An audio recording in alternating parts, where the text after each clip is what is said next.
क्या आप भी अपनी मंजिल पाने के लिए संघर्ष कर रहे हैं, लेकिन रास्ता धुंधला नजर आ रहा है? कहानी की शुरुआत होती है एक छोटे से गांव से, जहां एक युवा लड़का अर्जुन अपनी जिंदगी से काफी परेशान था। अर्जुन का जीवन कुछ वैसा ही था जैसा आज के युवाओं का होता है, चाहे वे छात्र हों, नौकरी की तलाश में हों या एक स्टार्टअप की योजना बना रहे हों। वह दिन रात मेहनत करता, अपने लक्ष्यों को पाने की कोशिश करता, लेकिन हर बार वह असफलता और निराशा से घिर जाता। उसके भीतर हमेशा एक सवाल गूंजता, मैं इतनी मेहनत क्यों कर रहा हूं जब मुझे कुछ भी हासिल नहीं हो रहा है? क्या आपने भी कभी ऐसा महसूस किया है कि आप पूरी ताकत लगा रहे हैं, फिर भी मंजिल आपसे दूर भाग रही है? अर्जुन का मन लगातार बेचैन था। उसे लगता था कि उसके दोस्त आगे बढ़ रहे हैं, दुनिया में सफलता हासिल कर रहे हैं, लेकिन वह वहीं का वहीं है। हर रात वह खुद से सवाल करता, क्या मैं सही रास्ते पर हूं? क्या इसका कोई मतलब है? एक दिन अर्जुन की दादी ने उसे एक सलाह दी, अगर तुझे सच्चा मार्ग दिखाना है तो गांव के पास जो बोधि गुरु हैं उनके पास जा, वो तुझे सही दिशा दिखा सकते हैं। अर्जुन को विश्वास नहीं था कि एक साधारण भिक्षु उसकी समस्याओं को हल कर सकता है, लेकिन उसके पास कोई और विकल्प नहीं था। अर्जुन गांव के बाहर एक शांत मठ में पहुंचा। वहां उसका सामना हुआ बोधि गुरु से, एक वृद्ध लेकिन अत्यंत शांत और ज्ञानी भिक्षु से। अर्जुन ने गुरु के सामने अपने मन की सारी उलझने और परेशानियां खोलकर रख दी। गुरुजी, मैं बहुत मेहनत करता हूं, लेकिन सफलता मुझसे दूर रहती है। मेरे दोस्तों की जिंदगी बहुत आसान लगती है, लेकिन मेरी इतनी मुश्किल क्यों? अर्जुन की आवाज में निराशा साफ झलक रही थी। गुरु ने मुस्कुराते हुए उसे देखा और बोले, क्या तू नदी के किनारे बैठने के लिए तैयार है? अर्जुन चौंक गया। नदी? पर मेरे सवाल का इससे क्या लेना देना? गुरु ने कहा, पहले तू चल, फिर तुझे उत्तर मिलेगा। अर्जुन गुरु के साथ नदी के किनारे जा बैठा। वहां उन्होंने घंटों तक शांतिपूर्वक बहती नदी को देखा। अर्जुन की बेचैनी और बढ़ने लगी। उसने कई बार गुरु से पूछा, गुरुजी, हमें यहां क्यों बैठे हैं? मुझे अपने जीवन की दिशा चाहिए, न कि नदी का प्रवाह देखना। गुरु ने शांतिपूर्वक जवाब दिया, क्या तूने देखा? ये नदी कभी नहीं रुकती, ये बहती रहती है, चाहे कितना भी कुछ इसके सामने आ जाए। क्या तूने कभी अपने जीवन में सोचा है कि तू नदी की तरह लगातार बढ़ रहा है, या तेरा ध्यान रुकावटों पर ज्यादा है? अर्जुन चुप हो गया।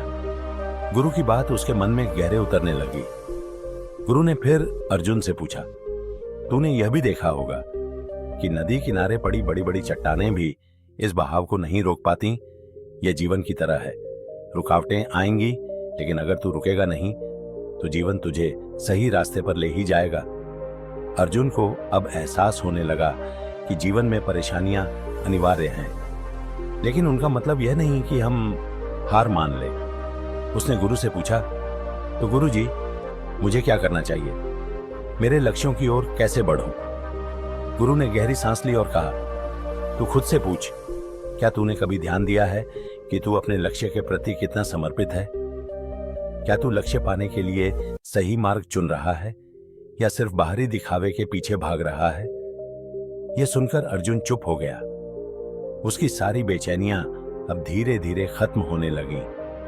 उसे समझ में आया कि वह अपनी मंजिल पाने की चाहत में खुद को थकाए जा रहा था, लेकिन उसकी दिशा सही नहीं थी। अर्जुन ने गुरु से कहा, गुरुजी, आप सही कह रही हैं। मैंने हमेशा सोचा कि अगर मैं मेहनत करूंगा तो सफलता मिल जाएगी, लेकिन मुझे कभी यह समझ नहीं आया कि मेरे प्रयास सही दिशा में होने चाहिए। गुरु ने एक और महत्वपूर्ण बात कही, जिंदगी की असली दौड़ अपने आप से होती है। दूसरों की तुलना करने से तू हमेशा असफल रहेगा। तुझे अपनी यात्रा पर ध्यान देना है, और तभी तू सच्ची सफलता प्राप्त कर पाएगा। अर्जुन अब शांत था। उसे यह एहसास हो चुका था कि उसकी असली लड़ाई दूसरों के साथ नहीं, बल्कि खुद के अंदर है। वह अब समझ चुका था कि हर एक बाधा सिर्फ उसकी यात्रा का हिस्सा है, और असली चुनौती उस बाधा से ऊपर उठकर आगे बढ़ने की है। गुरुजी, अब मैं समझ चुका हूं कि जीवन एक यात्रा है जिसमें उतार चढ़ाव आएंगे, लेकिन अगर मैं रुकावटों पर ध्यान न देकर निरंतर आगे बढ़ता रहूंगा तो मुझे सफलता मिल ही जाएगी। अर्जुन की आंखों में एक नई चमक थी।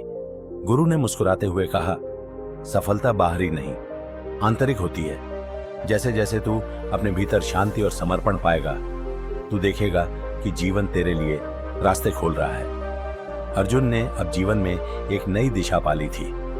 उसने फैसला किया कि वह अब जीवन की छोटी छोटी चुनौतियों को रोड़ा नहीं मानेगा, बल्कि उन्हें अपने लक्ष्य की ओर एक कदम समझेगा। लेकिन क्या आप भी अपनी यात्रा को इसी तरह समझते हैं? क्या आप अपनी चुनौतियों को अवसर के रूप में देख सकते हैं? अगर इस कहानी ने आपको सोचने पर मजबूर कर दिया है, तो अब वक्त है अपने भीतर छिपी इच्छाओं को समझने का। मेरे अगले वीडियो में जानिए छिपी हुई इच्छाओं का संघर्ष, कैसे हम अपने भीतर के दबे हुए सपनों और इच्छाओं से जूझते हैं और उनका सामना करना क्यों जरूरी है।